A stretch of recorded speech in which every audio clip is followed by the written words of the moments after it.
आई वडिलांच्या विरोधात जाऊन तिनं त्याच्यासोबत लग्न केलं. छोट्याशा भाड्याच्या खोलीतून त्यांनी संसार सुरू केला आणि हळूहळू कष्टाने त्याच छोट्या घराचं अलिशान बंगल्यात रूपांतर झालं. प्रेम, विश्वास आणि स्वप्नांनी भरलेलं त्यांचं आयुष्य खूप सुंदर चाललं होतं. काळ पुढे सरकत गेला. त्यांच्या आयुष्यात एका गोंडस मुलाचं आगमन झालं. नवरा बाहेर कामात व्यस्त झाला आणि बायको घर, मुलगा आणि कुटुंब सांभाळण्यात रमली. पण एक दिवस मोबाईल बघता बघता तिच्या डोळ्यांसमोर एक व्हिडिओ आला, ज्यात तिचा नवरा एका अनोळखी मुलीसोबत खूप जवळीक दाखवत होता. तिला तो गालावर किस करत होता. तो क्षण तिच्यासाठी आयुष्य बदलून टाकणारा ठरला. ती नवऱ्याला त्याबद्दल जाब विचारते, पण तो सगळंच नाकारतो. आमच्यात असं काहीच नाही असं सांगतो. मात्र काही दिवसांनी तोच नवरा त्या मुलीला थेट आपल्या घरात घेऊन येतो. त्यांचं एकत्र बसणं, त्यांचं बोलणं, एकमेकांना स्पर्श करणं आणि बायको समोरच वाढत जाणारी जवळीक, हे सगळं पाहणं तिच्यासाठी असह्य होतं. हद्द तेव्हा पार होते जेव्हा एक दिवस नवरा बाथरूम मधून टॉवेल मागतो आणि बायको तो देण्यासाठी जाते. पण तिच्या जागेवर ती दुसरी मुलगी त्याच्याजवळ बाथरूम मध्ये असते. यामुळे घरातील परिस्थिती दिवसेंदिवस बिघडत जाते. ती मुलगी तर आता घराच्या मालकिनीसारखी वागू लागते. बॉसच्या बायकोचा अपमान बॉस समोरच करणं, तिच्या मुलाला जवळ करणं आणि त्यांच्यात सतत भांडणं लावणं. शेवटी एक दिवस बायको शांतपणे घर सोडून निघून जाते.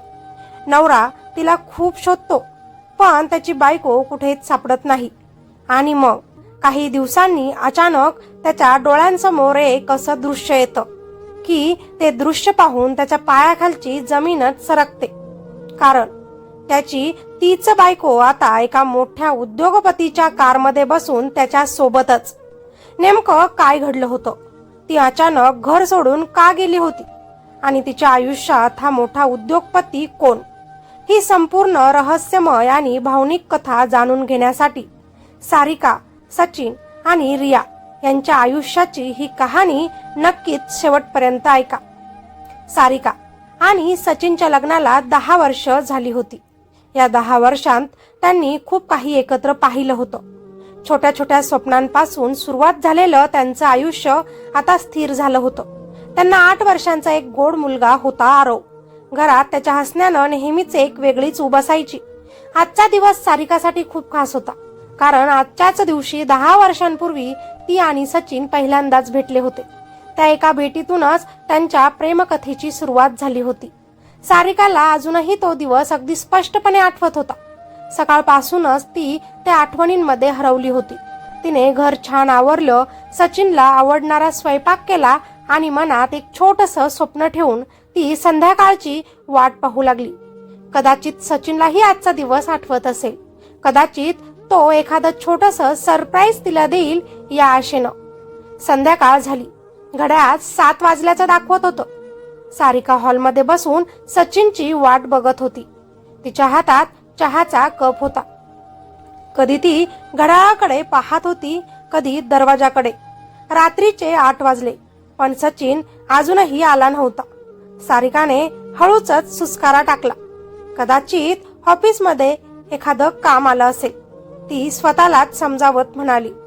वेळ घालवण्यासाठी तिने फोन हातात घेतला आणि आपलं इंस्टाग्राम अकाउंट उघडलं.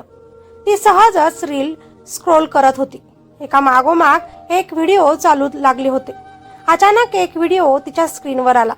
सुरुवातीला तिने फार लक्ष दिलं नाही, पण 2 सेकंदात तिचे डोळे मोठे झाले. त्या व्हिडिओमध्ये एक ऑफिस पार्टी दिसत होती. मोठं हॉल, म्युझिक.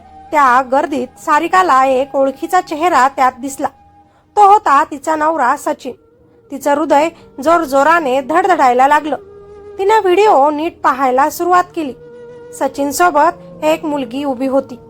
ती त्याच्या ऑफिसमध्ये 1 वर्षापूर्वी आलेली नवीन सेक्रेटरी रिया. दोघंही खूप जवळ उभे होते. पुढच्या क्षणी जे घडलं ते पाहून सारिकाच्या हातातून चहाचा कप खाली पडला. कप जमिनीवर आपटला आणि चहा सगळीकडे सांडला. पण सारिकाला त्याचं भानही नव्हतं, कारण त्या व्हिडिओमध्ये सचिन रियाच्या खूप जवळ गेला होता आणि तिच्या गालावर तो किस करताना दिसत होता. नवऱ्याला दुसऱ्या मुलीची किस घेताना पाहून बायको सारिकाच्या डोळ्यात टचकन पाणी आलं. तिच्या डोक्यात एकच विचार आता फिरत होता की सचिनने मला धोका दिला का. 10 वर्षांचं लग्न, 10 वर्षांचा विश्वास, एक कुटुंब, आणि हे सगळं एका क्षणात डोळ्यांसमोर तुटल्यासारखं तिला वाटत होतं. ती तिथेच सोफ्यावर बसली आणि रडू लागली. तेवढ्यातच दरवाजाची बेल वाजली. सारिकाने डोळे पुसत घाईघाईने दरवाजा उघडला. समोर सचिन उभा होता. तो नेहमीसारखाच शांत होता. अरे, अजून जेवली नाहीस का? तो हसत हसत घरात येत येत तिला म्हणाला. पण पुढच्याच क्षणी त्यानं सारिकाकडे पाहिलं. तिचे डोळे रडून रडून लाल झाले होते. जमिनीवर फुटलेला कप आणि सांडलेला चहा पाहून तो थोडासा गोंधळला. काय झालं सारिका? सारिकाने त्याला काहीच उत्तर दिलं नाही. तिने आपला फोन उचलला आणि तो व्हिडिओ सचिन समोर धरला.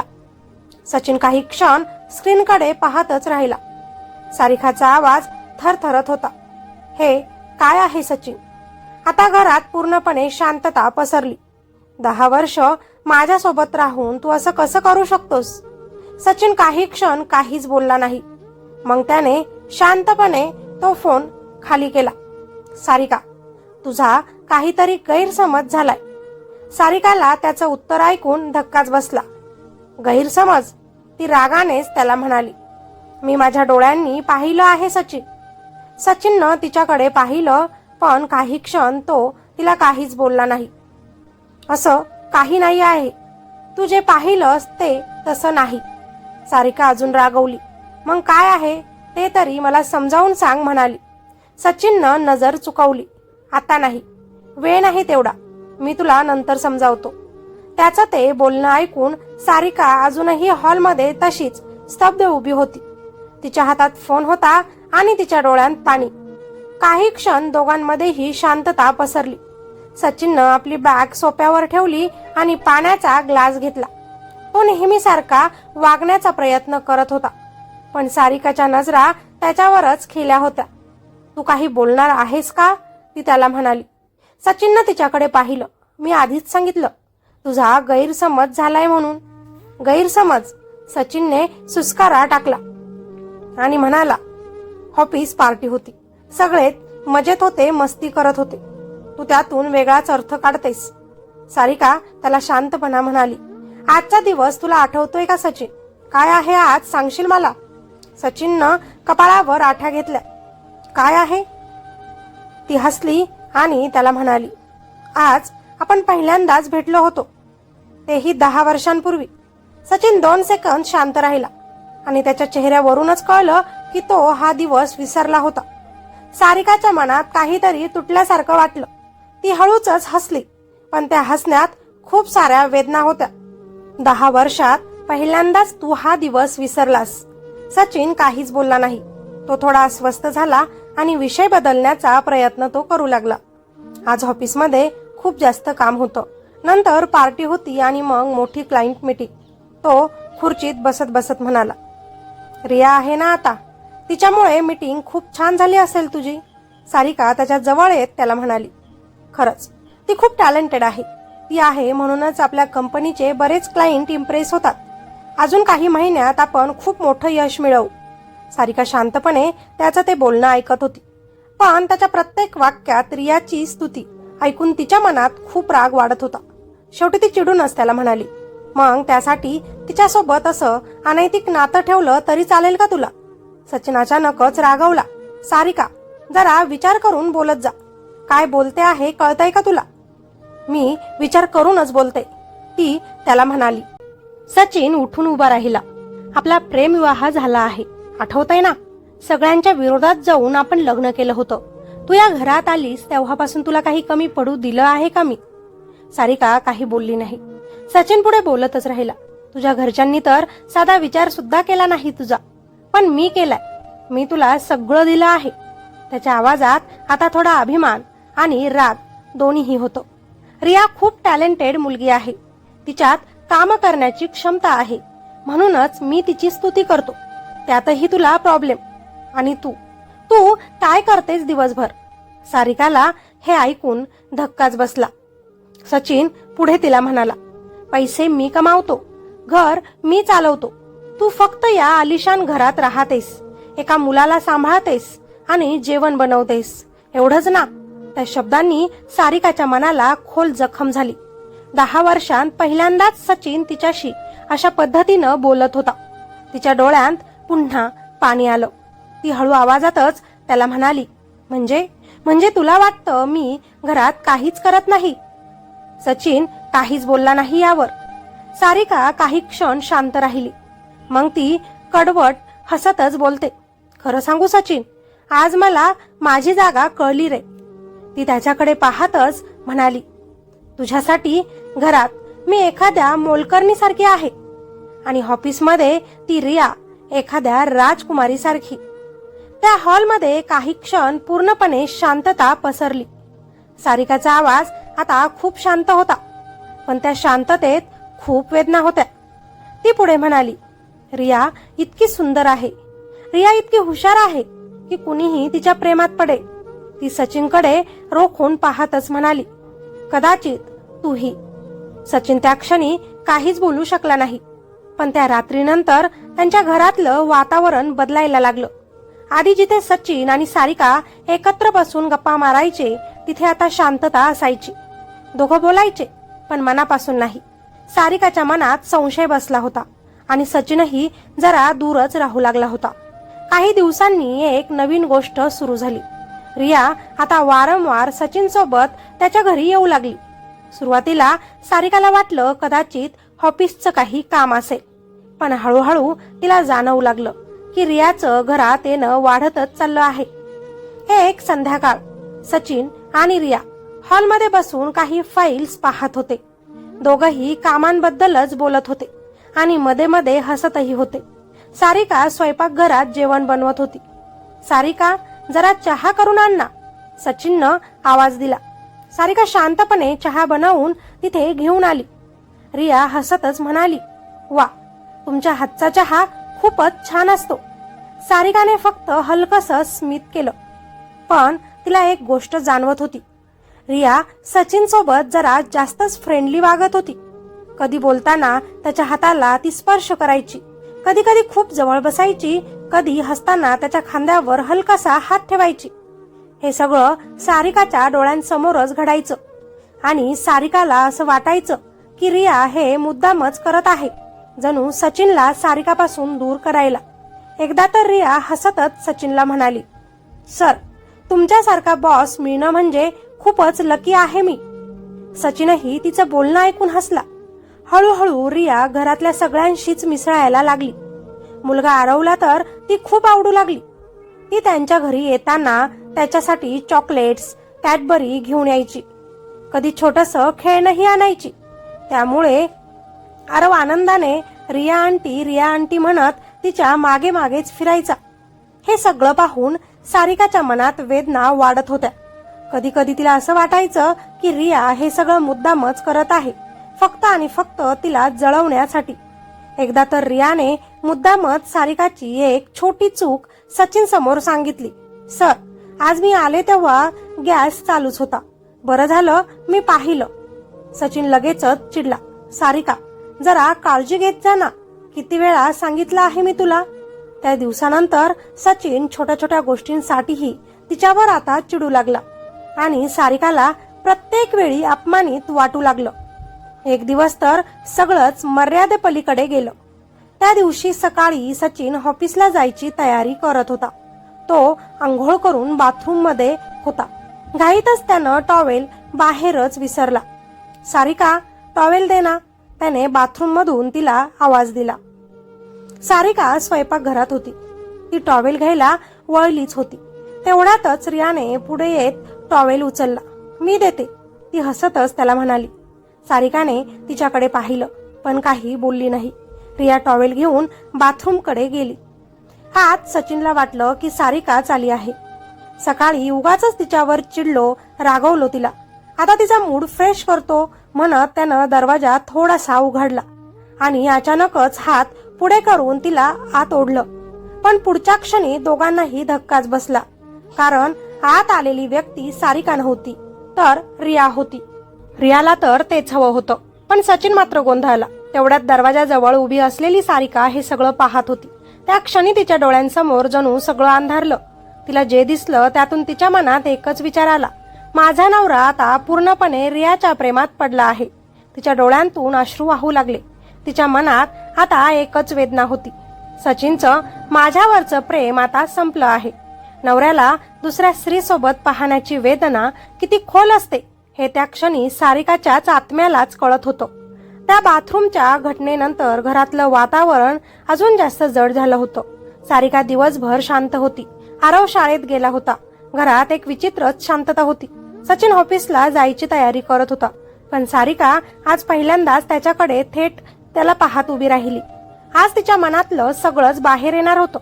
ती हळू आवाजातच त्याला म्हणाली, सचिन, मला तुझ्याशी बोलायचं आहे. सचिन थोडा थांबला. आता काय झालं पुन्हा सारिका, तो तिला म्हणाला. सारिकाने खोल श्वास घेतला आणि बोलायला सुरू केलं. आपण जेव्हा लग्न केलं तेव्हा आठवतंय का, मी माझं सगळंच मागे सोडलं होतं. सचिन शांतपणे तिच्याकडे पाहतच होता. सारिका पुढे बोलू लागली, मी माझं आरामाचं आयुष्य सोडलं. माझ्या आई वडिलांचं मोठं घर, सगळी सुखसोयी, सगळंच मागे ठेवलं होतं. तुझ्यासोबत एका छोट्याशा खोलीत आपण आयुष्य सुरू केलं होतं नवीन. तिच्या डोळ्यात त्या जुन्या दिवसांच्या आठवणी दिसत होत्या. मला काहीच सवय नव्हती त्या जीवनाची, कारण आई वडिलांनी कधी कसलीच कमतरता भासू दिली नव्हती. पण तरीही मी शिकले, कमी पैशात जगणं, काटकसर करणं, सगळं सांभाळणं. ती हलक्याशा आवाजात त्याला म्हणाली, फक्त तुझ्यासाठी रे. ती घराभोवती पाहत म्हणाली, आज आपण एवढ्या मोठ्या आलिशान बंगल्यात राहतोय. ते पाहून मला आनंदच होतो, कारण मला वाटतं आपण दोघांनी मिळून हे उभं केलं आहे. त्यावर सचिन अचानकच थोडा कठोरपणे तिला बोलला, हे सगळं माझ्या मेहनतीमुळे आहे सारिका. मी दिवस रात्र काम केलंय यासाठी. तू काय केलं, तू फक्त घरात जेवण दिलंस बनवून. त्या शब्दांनी सारिकाच्या मनाला पुन्हा जखम झाली. ती काही क्षण शांत राहिली आणि मग हलकसं हसली. बरोबर आहे तुझं सचिन, ती शांतपणे त्याला म्हणाली. तू मला तुझी बायको म्हणून बघतोस कुठं आहेस? मी तर या घरात ठेवलेली एक नोकर आहे ना. सचिन तिच्याकडे पाहतच राहिला. सारिकाचा आवाज आता अधिक वेदनांनी भरलेला होता. फक्त तुमच्यासाठी स्वयंपाक करायला, तुम्हाला जेवण द्यायला, तुला कुठे ट्रिपला जायचं असेल तर तुझी बॅग भरायला. ती हळू आवाजात म्हणाली, माझं अस्तित्व तुझ्या आयुष्यात उरलं तरी कुठे आहे? सचिन काही बोलणार इतक्यात ती पुढे म्हणाली, तुझ्या आयुष्यात तर आता नवीन रिया आली आहे, जी मला तुझ्या समोरासमोर अपमानित करते आणि तू शांतपणे पाहत राहतोस. एक शब्दही त्या मुलीला बोलत नाही. म्हणजे माझ्यापेक्षा आता ती तुला महत्वाची आहे. हॉलमध्ये काही क्षण पूर्ण शांतता पसरली. सचिनचा चेहरा थोडासा कठोर झाला. सारिका, तू पुन्हा त्याच विषयावर आलीस. तो थोडासा चिडून म्हणाला, रियामुळे आपल्या कंपनीला फायदा होतो. ती खूप हुशार आहे. तिच्या कामांमुळे क्लायंट खुश असतात. तो सरळ म्हणाला, हे बघ, मी हे सगळं पैशांसाठी करतो आहे. सचिन थोडा शांत होत म्हणाला, तू माझी बायको आहेस हे मला मान्य आहे. तो हलक्या आवाजातच म्हणाला, हो, मी कधी कधी चुकतो, तुला काहीही बोलतो, कदाचित तुला दुखावतो देखील, पण तूही मला समजून घेत जा. तो पुढे म्हणाला, नेहमी संशय घेऊ नकोस असं माझ्यावर. सारिकाच्या डोळ्यात अजूनही पाणी होतं. सचिन तिच्याकडे पाहतच तिला म्हणाला, मी तुझ्यावरच प्रेम करतो, रियावर नाही. त्या शब्दांनी क्षणभर सारिकाचं मन थांबल्यासारखं झालं. सचिनच्या तोंडून मी तुझ्यावरच प्रेम करतो, रियावर नाही हे शब्द ऐकून सारिकाच्या मनात थोडासा दिलासा निर्माण झाला. इतक्या दिवसांपासून मनात साचलेला भीतीचा आणि संशयाचा धूर जरा हलका झाल्यासारखं तिला वाटलं. ती काही क्षण शांत बसली आणि नकळत तिचं मन भूतकाळात हरवून गेलं. 10 वर्षांपूर्वीचा तो काळ काही वेगळाच होता. सारिका एका खूप श्रीमंत घरातील मुलगी होती. तिचे वडील शहरातील मोठे उद्योगपती होते. मोठा बंगला, गाड्या, नोकर, चाकर, आयुष्यात कोणत्याच गोष्टींची कमतरता नव्हती. पण त्याच शहरातील एका साध्या कॉलेजमध्ये तिचं शिक्षण सुरू झालं. तिथेच तिची भेट झाली होती सचिनशी. सचिन अगदी मध्यमवर्गीय कुटुंबातून आलेला मुलगा. साधे कपडे, साधं राहणं, पण डोळ्यात मोठी स्वप्न. पहिल्यांदाच ते फक्त कॉलेजमधील एका प्रोजेक्टमुळे भेटले. त्यातून एकमेकांची ओळख झाली आणि हळूहळू मैत्री वाढत गेली. सचिनला कधीच कळलं नाही की सारिका खरं तर खूप श्रीमंत घरातून आलेली मुलगी आहे. कारण सारिका नेहमी साधेपणानेच राहायची. कॉलेजमध्ये ती बाकी मुलांप्रमाणेच साध्या कपड्यांत यायची. कॅन्टीनमध्ये सगळ्यांसोबतच बसून खायची. तिला भीती होती, जर सचिनला तिची श्रीमंती कळली तर कदाचित तो तिच्यापासून दूर जाईल. म्हणूनच ती नेहमीच त्यांच्यासारखंच आयुष्य जगायची. त्या सगळ्यांत न कळत त्यांची मैत्री घट्ट झाली आणि त्या मैत्रीचं रूपांतर हळूहळू प्रेमात झालं. दोघांनाही कधी कळलंच नाही. ते एकमेकांवर खोलवर प्रेम करू लागले होते. कॉलेज संपत आलं आणि एक दिवस सारिकाने धाडस करून तिच्या वडिलांना सगळं काही सांगितलं. बाबा, मला सचिनशी लग्न करायचं आहे. सारिकाचे वडील काही क्षण शांत राहिले. त्यांनी सचिनबद्दल चौकशी केली. त्याचं घर, कुटुंब, आर्थिक परिस्थिती सगळं तपासलं आणि जेव्हा त्यांना कळलं की सचिन एका साध्या मध्यमवर्गीय घरातून आलेला मुलगा आहे, तेव्हा त्यांनी लग्नाला सरळ नकार दिला. हे लग्न कधीच होऊ शकत नाही, ते आपल्या मुलीला म्हणाले. त्या शब्दांनी सारिकाच्या पायाखालची जमीनच सरकली. ती त्यांना खूपच समजावू लागली. बाबा, तो खूप चांगला मुलगा आहे. तो मेहनती आहे. तो माझ्यावर खरं आणि खूप जास्त प्रेम करतो. पण तिच्या वडिलांचा निर्णय बदलला नाही. उलट त्यांनी तिला कठोर शब्दांमध्ये सांगितलं, जर तुला त्या मुलासोबत नातं असंच ठेवायचं असेल तर तुला हे घर, आरामाचं हे आयुष्य कायमचं सोडावं लागेल. त्या क्षणी सारिकाच्या आयुष्यातला सर्वात मोठा निर्णय तिच्यासमोर उभा होता. एका बाजूला तिचं श्रीमंतीचं आयुष्य, आईवडिलांचं घर, त्यांचा आशीर्वाद आणि दुसऱ्या बाजूला सचिनचं प्रेम, त्यांच्या सोबतचं गरिबीचं जीवन. ती काही क्षण शांत राहिली आणि शेवटी तिनं निर्णय घेतला. तिनं श्रीमंतीपेक्षा प्रेम निवडलं. सारिका सचिनकडे आली आणि त्याला सगळं सांगितलं. सचिनला सुरुवातीला विश्वासच बसत नव्हता. त्याला वाटत होतं सारिका इतकं मोठं पाऊल उचलणार नाही. पण सारिका ठाम होती. घरच्यांचा विरोध पत्करून तिनं सचिन सोबत लग्न केलं. त्या दिवसापासून तिचं जुनं आयुष्य कायमचं संपलं. दोघांनीही ते शहर सोडलं. लग्न झाल्यानंतर सारिका आणि सचिन त्या शहरातून दूर एका नवीन शहरात राहायला आले. नव्या ठिकाणी नव्या आयुष्याची सुरुवात झाली. पण सुरुवातीचे ते दिवस खूपच कठीण होते. दोघांकडेही जास्त पैसे नव्हते. राहायला एक छोटीशी खोली, त्यात एक पलंग, एक छोटासा गॅस आणि काही भांडी, एवढ्याच गोष्टींवर त्यांचा संसार उभा होता. सचिन दिवसभर कामाच्या शोधात बाहेर फिरत असे. कधी एखाद्या ऑफिसमध्ये छोटी नोकरी, कधी दुकानात मदत, कधी कुठे अकाउंटचं काम. मिळेल ते काम तो करायचा. पैशांची खूपच कमी कमाई व्हायची. पण सारिकाने कधीही तक्रार केली नाही.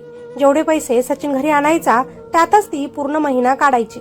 खूप जपून ती खर्च करायची. कुठे पैसे वाया जाऊ देत नव्हती. बाजारात जाताना प्रत्येक वस्तू दोनदा पाहायची. कमी किमतीत मिळेल ते ती घ्यायची. सगळ्यात महत्वाचं म्हणजे तिनं कधीच सचिनकडे काहीच मागितलं नाही. नवीन कपडे नाही, महाग वस्तू नाही. तिला जे आहे त्यातच ती समाधानी होती. कारण तिच्यासाठी महत्वाचं होतं ते म्हणजे त्यांचं नातं. त्या छोट्या खोलीतही ते दोघं खूपच आनंदाने संसार करत होते. रात्री कधी गप्पा, कधी स्वप्न. दोघेही भविष्यासाठी योजना आखत होते. त्यांचं दोघांचं एकच स्वप्न होतं, आपलं स्वतःचं मोठं आलिशान घर असावं आणि एक छानशी गाडी. म्हणून ते दोघंही पैशांची बचत करायचे. अशातच त्यांच्या आयुष्यात एक मोठी खुशखबर आली. सारिका आई होणार होती. त्या बातमीनं दोघंही खूप खुश झाले. काही महिन्यांनी त्यांच्या घरी एका गोंडस मुलाचा जन्म झाला. त्या छोट्या बाळाने त्यांच्या आयुष्यात नवीन आनंद आणला. जणू प्रगतीकडे पहिलं पाऊल पडल्यासारखंच त्यांना वाटलं. सचिन आता आणखीन मेहनत करू लागला. तो दिवस रात्र काम करू लागला. हळूहळू त्याच्या मेहनतीचं फळ मिळू लागलं. त्याला चांगली नोकरी मिळाली, त्याचा पगार वाढला आणि घरात पैसाही येऊ लागला. सुरुवातीला सगळं काही छान चाललं होतं. सचिन कितीही कामात व्यस्त असला तरी तो वेळ काढून आपल्या मुलासोबत खेळायचा. आपली बायको सारिकासोबत बसून तो गप्पा मारायचा. पण जसं जसं त्याची पोस्ट वाढत गेली तसं तसं त्याचा व्यापही वाढू लागला. ऑफिसमधील कामं, मीटिंग, प्रवास सगळ्यात तो इतका गुंतून गेला की त्याच्या घराकडे लक्ष देणं त्याला जमेना. सारिकाला त्याची उणीव जाणवू लागली. ती कधी कधी म्हणायची, सचिन, थोडासा वेळ तरी आमच्यासाठी काढत जा. पण सचिनचा एकच उत्तर त्याच्यावर असायचं, माझ्याकडे वेळ नाही. अजून खूप मोठं व्हायचं आहे आपल्याला. त्यामुळेच हळूहळू दोघांमध्येही वाद होऊ लागले. सारिका म्हणायची, तू आमच्याकडे लक्षच देत नाहीस आता. आणि सचिन चिडूनच तिला म्हणायचा, तुला घरात काय काम असतं? मला दिवसभर खूप काम असतं बाहेरचं. कधी कधी तर तो रागाच्या भरात तिचा अपमानही करायचा. तू फक्त घर सांभाळ, बाकी गोष्टी मला करू दे. त्या शब्दांनी सारिकाचं मन तुटायचं, पण तरीही ती शांत राहायची. पण परिस्थितीची हद्द तेव्हा पार झाली जेव्हा सचिनच्या कंपनीमध्ये रिया नावाची एक मुलगी त्याची सेक्रेटरी म्हणून काम करू लागली. रिया ऑफिसमध्ये येताच सगळ्यांच्या नजरा तिच्याकडे वळायच्या. ती खूप जास्त स्मार्ट होती, आत्मविश्वासाने बोलायची आणि कामातही खूप चपळ होती. ती लवकरच सचिनच्या जवळ येऊ लागली. ऑफिसमध्ये ती नेहमी सचिनच्या मागे पुढे फिरू लागली. त्यांचं काम व्यवस्थित लावून देणं, मीटिंग्स ठरवणं, फाईल्स तयार ठेवणं, त्यामुळे सचिनचं काम खूप सोपं झालं. हळूहळू सचिनलाही तिची सवय होऊ लागली. तो तिच्या बोलण्याकडे लक्ष देऊ लागला, तिच्या हसण्याकडे, तिच्या सौंदर्याकडे, आणि नकळत तो तिच्याकडे खेचला जाऊ लागला. इतकंच नाही तर कधी कधी तो रियाची तुलना आपल्या बायकोशीही करू लागला. घरी आल्यावर सारिकावर राग काढायचा आणि ऑफिसमध्ये रियाच्या मागण्या तो पूर्ण करायचा. सारिकाला अजूनही काहीच कळत नव्हतं, पण रियाच्या येण्यापासून हळूहळू सचिन आणि सारिकाच्या संसारात एक अदृश्य भेग पडू लागली होती. आधी लहान सहान गोष्टींवरून वाद व्हायचे, पण आता त्या वादाचं रूप मोठ्या भांडणात बदलू लागलं. रिया आता वारंवार त्यांच्या घरी येऊ लागली, कधी ऑफिसचं काम सांगून, कधी फक्त भेटायला. सुरुवातीला सारिकाला ते साधंच वाटत होतं, पण हळूहळू तिला जाणवू लागलं की रिया मुद्दामच त्यांच्या आयुष्यात शिरत आहे. रिया घरात आल्यावर सचिनचं सगळं लक्ष तिच्याकडेच असायचं. दोघे कधी कामाच्या नावाखाली गप्पा मारत बसायचे, कधी हसत खेळत बोलायचे. सारिका दूर उभी राहून हे सगळं पाहत राहायची. पण सगळ्यात जास्त दुखावणारी गोष्ट होती त्यांचा मुलगा. रिया नेहमी त्याच्यासाठी चॉकलेट, कॅडबरी, खेळणी घेऊन यायची, त्यामुळे तोही तिच्याशी खूप जुळून गेला होता.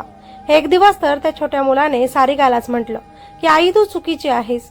रिया आंटी खूप चांगली आहे, ती मला चॉकलेट देते, तू तर कधीच चॉकलेट खाऊ देत नाहीस, तू वाईट आहेस. त्या छोट्या शब्दांनी सारिकाच्या हृदयात खोल जखम केली. तिच्या डोळ्यात पाणी आलं, पण ती काही बोलली नाही. तिला आता खात्री होत चालली होती, रिया त्यांच्या संसारात मुद्दाम फूट पाडत आहे. एक दिवस घरात कोणीच नव्हतं. सचिन ऑफिसला गेला होता, मुलगा शाळेत होता. रिया नेहमीप्रमाणे घरी आली. सारिका तिला सरळ म्हणाली, रिया, मला तुझ्यात काहीतरी चुकीचं दिसतंय, तुझ्या मनात काहीतरी वाईट भावना आहेत. रिया काही क्षण शांत राहिली आणि मग अचानक हसू लागली. ते हसू सारिकाला अजून घाबरवणारं होतं. रिया शांतपणे म्हणाली, तुला दिसलं तर शेवटी. सारिका गोंधळून तिच्याकडे पाहत राहिली. रिया पुढे म्हणाली, बरोबर आहे, काही दिवसात सचिन माझा होणार आहे. हे ऐकून सारिकाच्या पायाखालची जमीनच सरकली. रिया पुढे म्हणाली, आमचा व्हिडिओ पाहिला ना तू?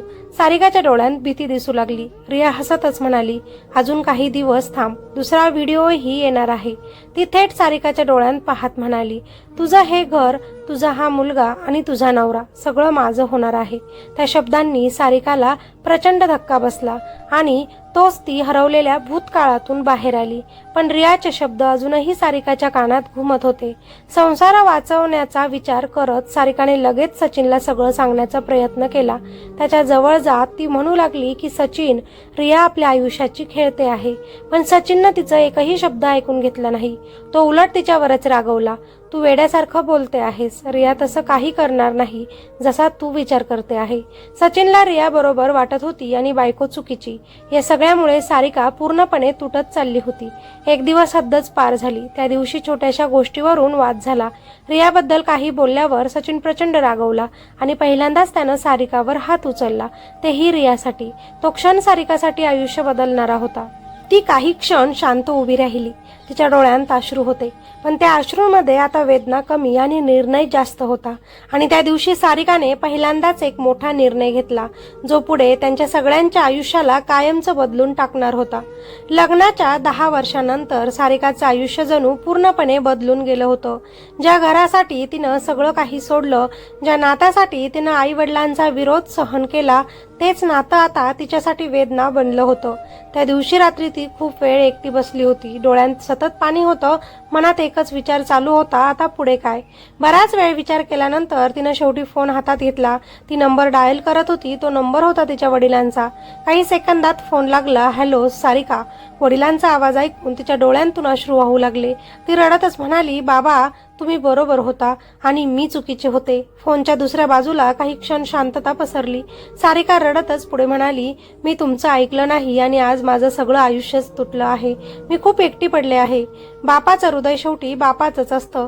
तिच्या वडिलांनी शांत आवाजात म्हटलं, सारिका, तू माझी मुलगी आहेस. माझं तुझ्यावर अजूनही तितकंच प्रेम आहे.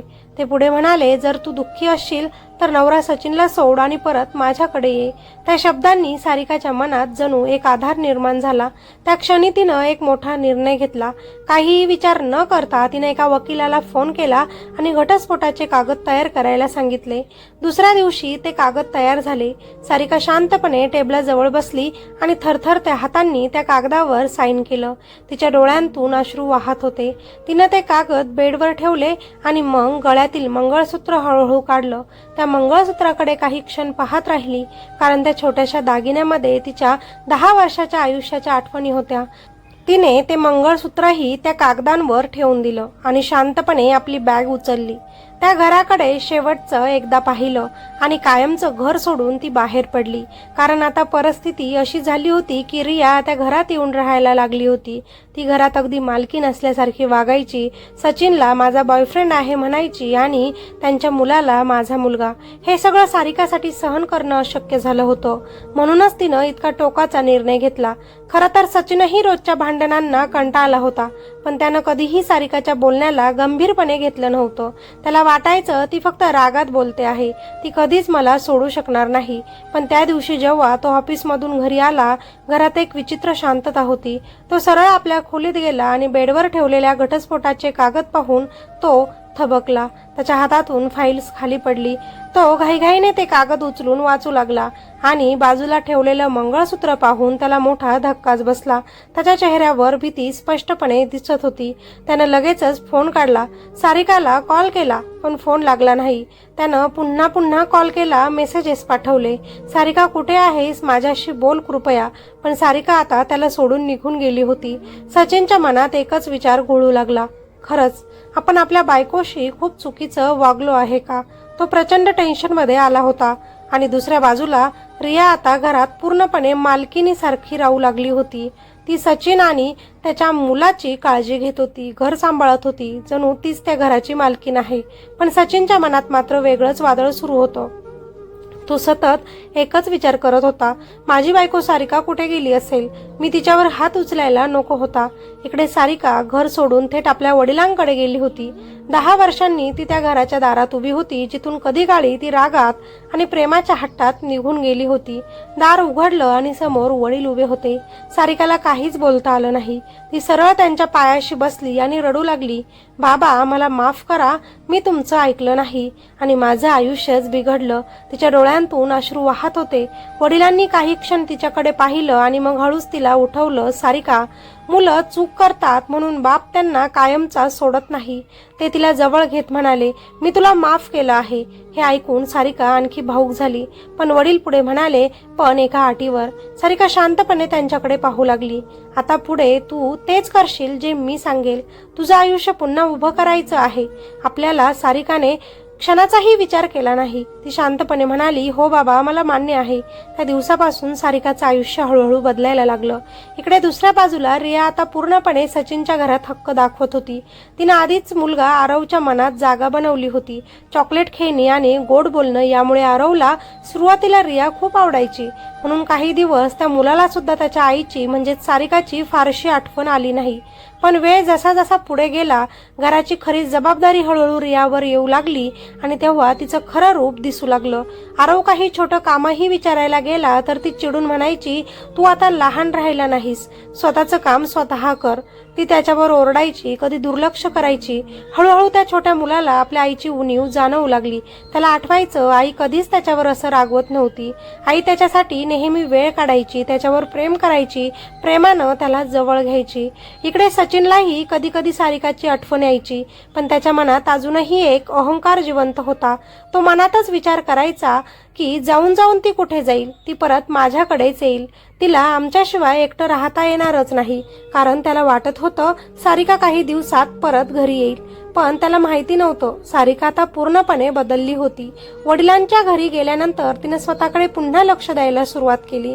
तिने स्वतःला पुन्हा नीट सांभाळायला सुरुवात केली, स्वतःला मेंटेन केलं, आत्मविश्वास परत मिळवला. तिचे वडील मोठा व्यवसाय सांभाळत होते.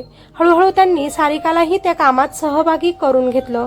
सारिका ऑफिसला जाऊ लागली, ती व्यवसाय शिकू लागली, मीटिंग्समध्ये बसू लागली, निर्णय घेऊ लागली. काही महिन्यांतच ती कंपनीमध्ये एक मजबूत आणि आत्मविश्वासी व्यक्ती म्हणून उभी राहू लागली.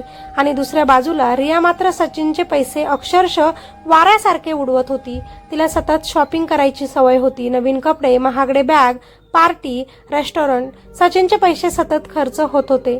एक दिवस सचिन बसून विचार करत होता, माझी बायको सारिका कधीच इतका खर्च करत नव्हती. ती नेहमी म्हणायची, जे आहे त्यातच मी समाधानी आहे आणि समाधानी राहूया. पण रिया मात्र उलटच होती. सचिनच्या मनात एक भीती निर्माण झाली. तो विचार करू लागला, रिया तर मला पुन्हा गरिबीत घेऊन जाईल. आता सचिन आणि आरव दोघांनाही सारिकाची आठवण येऊ लागली होती. घरात तिची उणीव प्रत्येक क्षणी जाणवत होती. पण एक गोष्ट मात्र त्यांना अजूनही कळत नव्हती, सारिका आता त्यांच्या आयुष्यातून खूप दूर निघून गेली होती. कारण सचिन आणि आरवनं कितीही फोन केले, कितीही मेसेजेस पाठवले, तरी सारिका त्यांना एकदाही उत्तर देत नव्हती. काळ पुढे जात होता, पण सचिनच्या घरात शांतता नव्हती. रिया आता त्या घरात पूर्णपणे राहत होती, पण हळूहळू तिचं आणि सचिनचंही पटेनासं झालं होतं. घरातील कामं, पैशांचा खर्च यावरून दोघांमध्येही वारंवार भांडणं होऊ लागले. रिया कधी कधी सरळ त्यालाच उलट उत्तर द्यायची, मी तुझी नोकर नाही, सतत मला घराचं काम सांगू नकोस. त्या शब्दांनी सचिन गप्प बसायचा, कारण त्याला आता जाणवू लागलं होतं की ज्यासाठी त्यानं आपला संसार मोडला ती व्यक्ती तशी नव्हती जशी त्याला वाटत होती. अशाच एका दिवशी कंपनीकडून सचिन आणि रिया एका मोठ्या क्लायंट समोर प्रेझेंटेशन देण्यासाठी दुसऱ्या शहरात गेले. तो एका मोठ्या बिझनेस मीटिंग हॉल होता. तिथे अनेक मोठे उद्योगपती, अधिकारी बसले होते. सर्वात आधी रियाची वेळ आली. तिनं खूप आत्मविश्वासाने आपल्या कंपनीकडून प्रेझेंटेशन दिलं. तिचं बोलणं, स्लाइड सगळं व्यवस्थित होतं. उपस्थित लोकांनीही टाळ्या वाजवल्या. सचिनला वाटलं आजची डील कदाचित त्यांनाच मिळेल. पण त्यानंतर एक नाव पुकारलं गेलं, मिस सारिका. हे नाव ऐकताच सचिन थबकला. तो आश्चर्याने पुढे पाहू लागला आणि स्टेजवर त्याची बायको सारिका उभी होती. आज ती पूर्णपणे वेगळी दिसत होती. आत्मविश्वासाने भरलेली, व्यवस्थित ड्रेसमध्ये, चेहऱ्यावर एक शांत पण मजबूत भाव. तिनं आपलं प्रेझेंटेशन सुरू केलं. ती ज्या पद्धतीनं बोलत होती, ज्या पद्धतीनं संपूर्ण प्रोजेक्ट समजावत होती, ते पाहून संपूर्ण हॉल तिच्याकडे लक्ष देऊन ऐकत होता. तिचं बोलणं संपल्यावर संपूर्ण हॉलमध्ये टाळ्यांचा कडकडाट झाला. काही वेळानंतर निकाल जाहीर झाला. ती डील सारिका आणि तिच्या वडिलांच्या कंपनीला मिळाली.